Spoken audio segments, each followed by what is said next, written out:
So I want to go back to our example number 2 here. I'm going to call it example number 2b. It's the same problem. We have 16x squared minus 49 is equal to 0.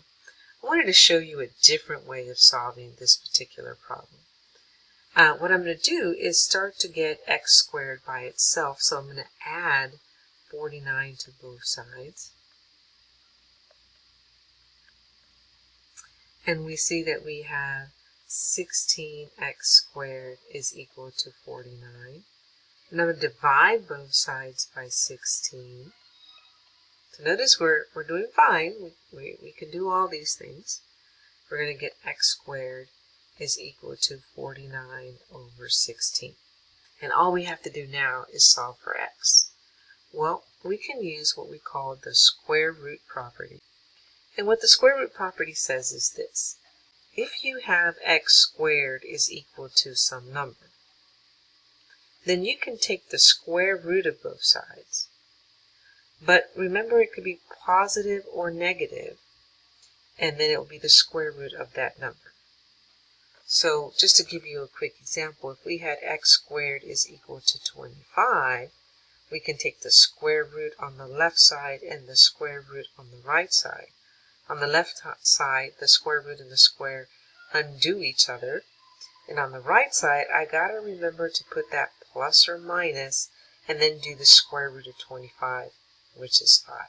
So this says that you could actually have an answer of 5 as well as an answer of negative 5. That makes sense because if I squared both sides, we can see that we would have x squared is equal to 25, which is what we said originally. On this side, if we square everything on both sides, we would get x squared is equal to 25 again, because negative 5 times a negative 5 equals to a positive 25. So it's working. What does that mean for our problem? That means that we can take the square root of both sides. So that means we end up with x on the left side because the square root and the square undo each other. And on the right side, I got to remember my plus or minus. And from our notes about radicals, we know that this is the same thing as the square root of 49 over the square root of 16.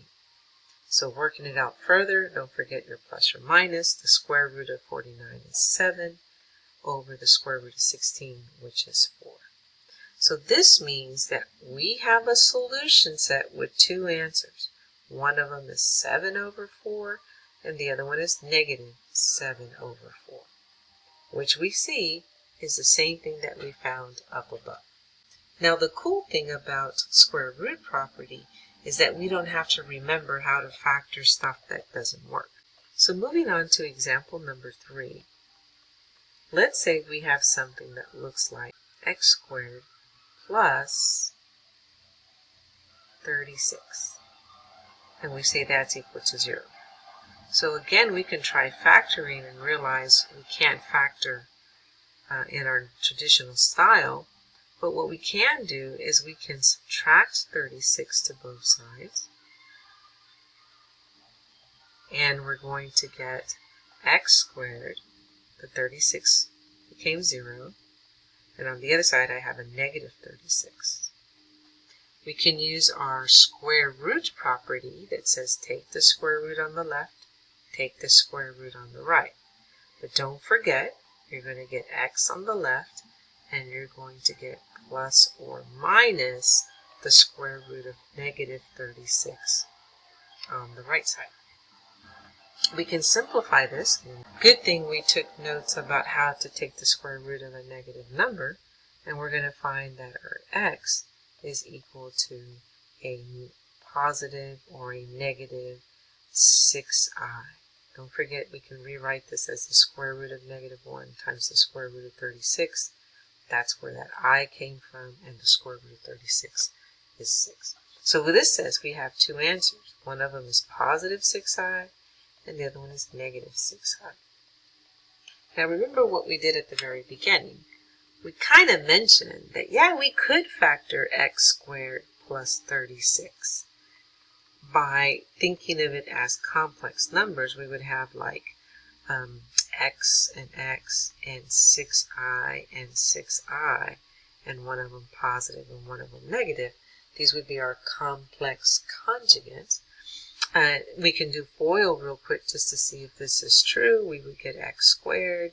We would get 6xi and minus 6xi, so those cancel away. And then the last thing I would have, we would get 6i times a negative 6i. And then when we multiply, I'm going to get a negative. 6 times 6 is 36. I times I is I squared. But don't forget that I squared is the same thing as negative 1. So negative 1 times a negative 36 is a positive 36. So it's working.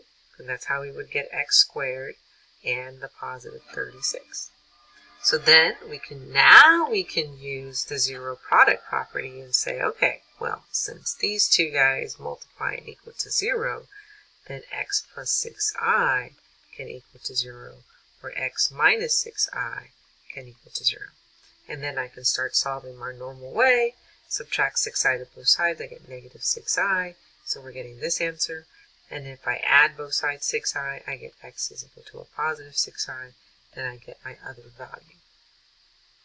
So factoring still works. The only problem is that before we've always considered these guys prime because we could not factor into integers. In this case, we're factoring into complex numbers. Let's say we try another example where we have x minus 4 squared is equal to 15. Okay, well, we still kind of have the same format as our square root property that says you have something squared is equal to a number. Then you can take the square root of both sides, but don't forget plus or minus on the right. So we're going to do the same thing. We're going to take the square root of both sides. We're not going to forget our plus or minus on the right side. Over here, our square root and our square cancel, and I get x minus 4. And I still have to figure out the square root of 15. Well, let's take a quick look at the square root of 15. The only factors I know for 15 are 5 and 3. And neither one of them is a perfect square, so we cannot simplify the square root of 15. It stays as the square root of 15. We still have to solve for x, so I'm going to add 4 to both sides. So notice on the left side, I just get x, which is what we were looking for, so good job. On the other side, I have a whole number being added to a radical. So I'm going to put that whole number in the front. I still have that plus or minus the square root of 15. So I can still add or subtract the square root of 15. This will give me my two solutions. One solution would be 4 plus the square root of 15, and the other one would be 4 minus the square root of 15. So I wanted you to see that even if we had something that had squared, and it wasn't quite just x squared, but x plus a number or minus a number, it didn't matter, and is equal to a number, we can actually take the square root of both sides.